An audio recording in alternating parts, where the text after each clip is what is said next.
next 3 days, while you try to chart the future of our destiny, we're taking our destiny back. You're not our gods or our masters. We witnessed at least 7 convoys of armed Secret Service entering the Westfield's Marriott, and internal sources confirmed that both candidates did attend at least one meeting inside the conference. While the Bilderberg Group was 100% successful in 2008 at keeping their name out of the mainstream media, they did not fare as well when it came to the exploding independent press. During the entire 2-day event, anti-New World Order protesters and alternative media encircled the hotel. You are being exposed everywhere! From David Rockefeller, from John Edwards, from Bill Clinton. Your game of secrecy is over! You're gonna pay! Get him! It's up close! You piece of filth! You piece of trash! This is Bernanke, man! Bernanke, you're going down!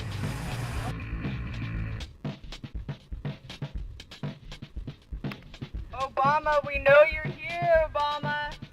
You cleared your schedule for the next 3 days. We know you're in Virginia.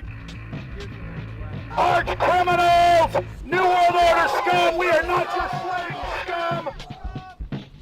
Brave Americans came from all over the United States and bullhorned the main conference hall at close range as the global power brokers schemed inside. You are criminals! You control the central bank, you control the currency, and you're turning our beautiful country and world into a nightmare! The global elite are desperate to keep their organizational meetings a secret. They are keenly aware that if the population discovers that policy is being developed covertly by powerful special interest, the people will revolt. It is our duty to expose these criminals. It's a criminal act under federal law for federal officials to have private meetings to discuss world policy with non-federal workers.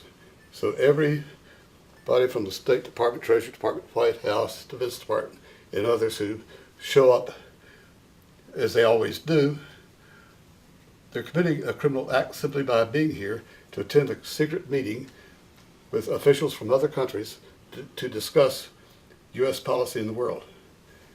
So literally it's a criminal act. And every newspaper, every broadcaster has a patriotic duty to expose these scum and the evil they project. The election primaries served as a great diversion while the true future course of the nation was being set behind closed doors. You've got obviously the Bilderberger Group, founded by the former Nazi Prince Bernhard of Holland. You've got the Trilateral Commission, founded by David Rockefeller's Zbigniew Brzezinski. They're the ones who ran the Carter administration. Everybody in the Carter administration, from Carter and Mondale and Volcker and Brzezinski, were all members of the Trilateral Commission. Founding member of rap sensation Public Enemy, Professor Griff, gave us his view of the Obama phenomenon. Barack Obama's been given a pass by the Blue Bloods. He's been given the okay by certain secret societies for them to let him in. I truly believe imperialism and fascism needs a facelift. And that facelift is gonna have to be black. And the reason why I believe that, simply because I think they're trying to go into Africa. Well, they're already in Africa, but they want to totally control all the natural minerals that they're going to need to carry themselves into the 21st, 22nd, and 23rd centuries. You follow me? So I think they have to go through a phase of galvanizing the masses of dark-skinned people that truly believe that change needs to come, but the change that they're talking about is not necessarily change for the better as far as the masses of the people. It's probably a better change for them. It's not going to change for us, the little man on the totem pole. And no one looks at the agenda. Long as he positions himself right, have the right tie on, have the right smile, repeats the slogans over and over and drives it home, the average American is just going to swallow it hook, line, and sinker. And we don't even know what the agenda is. Writing in his 1964 book, With No Apologies, Senator Barry Goldwater said, The Trilateral Commission is intended to be the vehicle for multinational consolidation of the commercial and banking interest by seizing control of the political government of the United States. The Trilateral Commission represents a skillful, coordinated effort to seize control and consolidate the four centers of power: political, monetary, intellectual, and ecclesiastical. What the Trilateral Commission intends is to create a worldwide economic power superior to the political governments of the nation-states involved. As managers and creators of the system, they will rule the future. Bilderberg issues executive decisions and prime directives to its subdirectorates for implementation. The Trilateral Commission takes the Bilderberg Group agenda and executes it through regional roundtable groups throughout Europe, Asia, and the Americas. The Council on Foreign Relations serves as the managing roundtable group in the United States sector. The Council on Foreign Relations has dominated every administration since the days of FDR. The way in which they make policy and rule is that they are a polycentric oligarchical system. You have to be a finance oligarch. Remember, this is not a society ruled by generals, not by priests, not by bureaucrats, not by demagogues, none of those, but by bankers. Bankers rule, and the bankers set up these institutions. They set up things modeled on the Royal Institute for International Affairs, Chatham House, and the Milner Round Table of the period right after the Boer War, so even before World War I.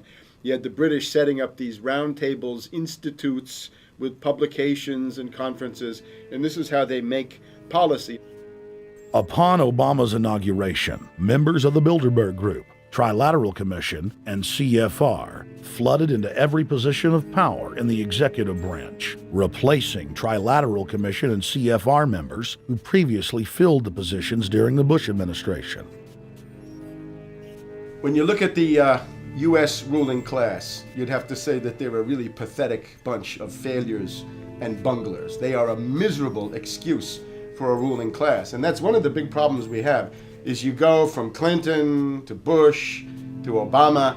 What stays the same is the ruling elite that gives these puppets the orders that they act on. And these orders are wrong-headed, let's say, to say the least. They're basically bankrupt. They're going to lead to the collapse of this civilization.